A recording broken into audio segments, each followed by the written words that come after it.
How are we doing? And a warm welcome to another Cheltenham Festival 2026 anti-post video. Tonight we will look at the Mare's Chase. It's one of the newest races to the Cheltenham Festival. It's only the 6th renewal in 2026. And up to now, there's a little bit of an age bias. There's an Irish bias. And there seems to be a bit of a Willie Mullins bias as well. I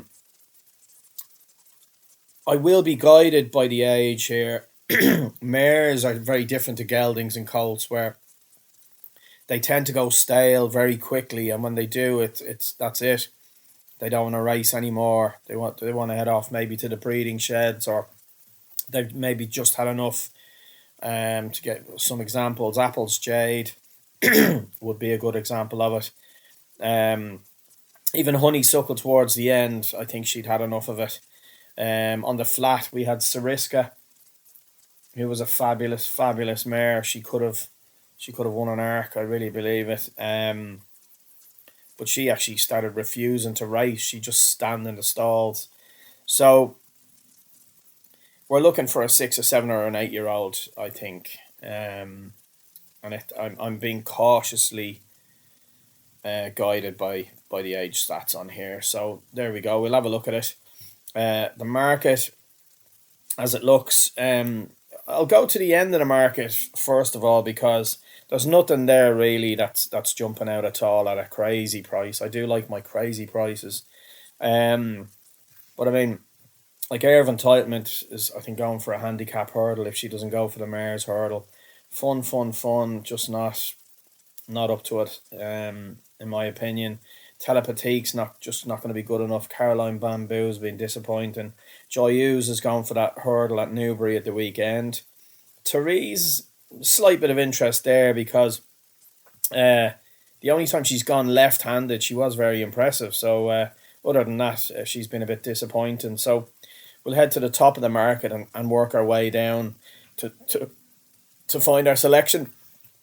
Dino Blue, I was shocked to see her win this last year. Didn't think she stayed 2.5. And certainly a year on, I'm going to oppose her. I think she's 9 now. And I think this potentially could be a decent renewal. So I think she's very, very short and to be opposed. Spindleberry, there's not a lot to not like about. There's not a lot to not like about Spindleberry. Willie Mullins, she's won about 5 in a row there. She jumps extremely well for a small horse. She is so quick over her fences, and she has no problem travelling over to the UK, as she won at Doncaster the last day. You know, I just think she's very short, and that's going to put me off. And she's very short for a little horse, and she's never ran at Cheltenham. So, you know, I'm I'm wondering, can we get her beaten by 1 or 2 of those variables? So we'll leave her alone as well. Calaconte, I put a short up about Calaconte yesterday.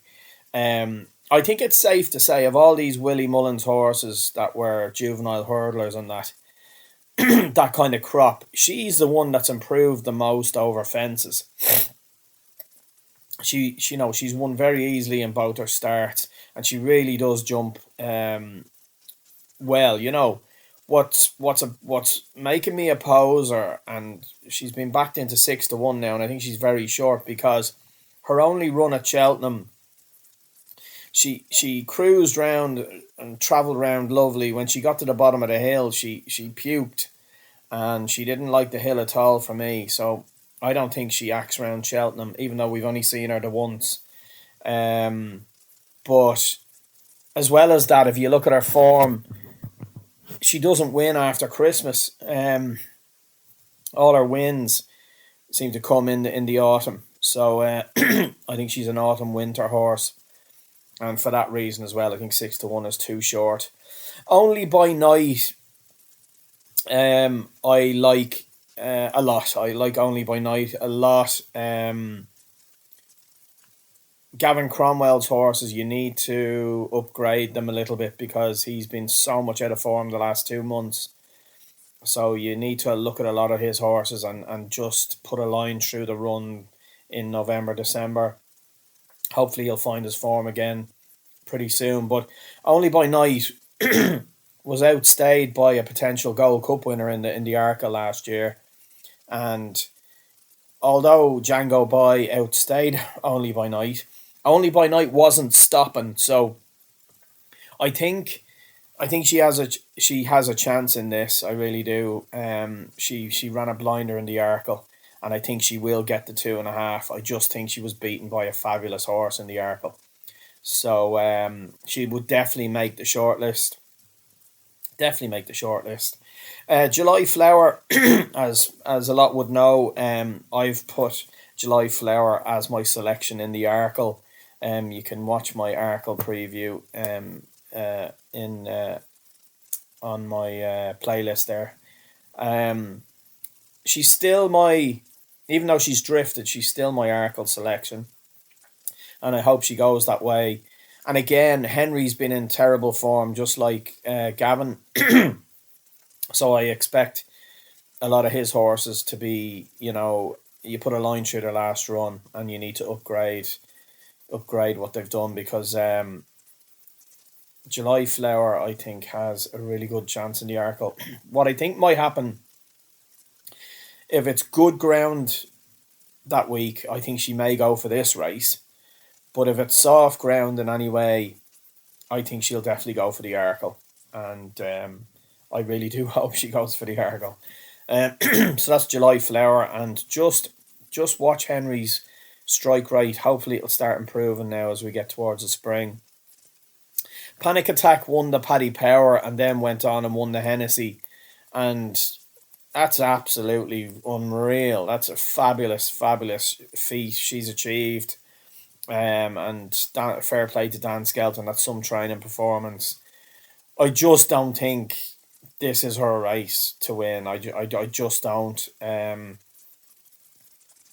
I just think it'd be a step too far. I'd be shocked if she won this. She's 9 now as well, so she's getting on a little bit.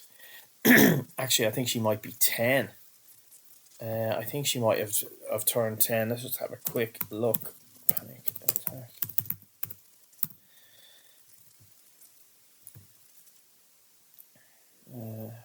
She's 10 now. She's not winning a mare's chase at the age of 10.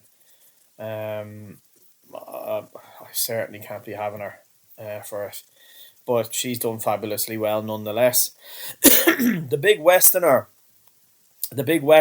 is a fabulous big mare. And if you're to watch my Brown Advisory video, she did make the shortlist, but we were just a bit cautious about her because she hadn't sort of run properly yet, and she did have an injury last year, and we just wanted to watch her. But as she's come back, she won impressively over the Christmas, and she can certainly win the Brown Advisory. And she'll need every inch of that 3 miles, I think, at Cheltenham, and I think she's got a great chance in that race. I think this wouldn't be enough of a test for her, and I just certainly don't think she's going to run in this race anyway. So that's the Big Westerner. Diva Luna is a very, very, very interesting mare. She has Cheltenham form. She really does like Cheltenham. She wants soft ground, and she has improved for a fence as well. So she absolutely makes the shortlist. The only little negative I have about Diva Luna is she was outstayed in the Mare's Novice Hurdle, and I can just possibly see her. I could see her hitting the frame. I wouldn't put anyone off backing her each way. I really wouldn't.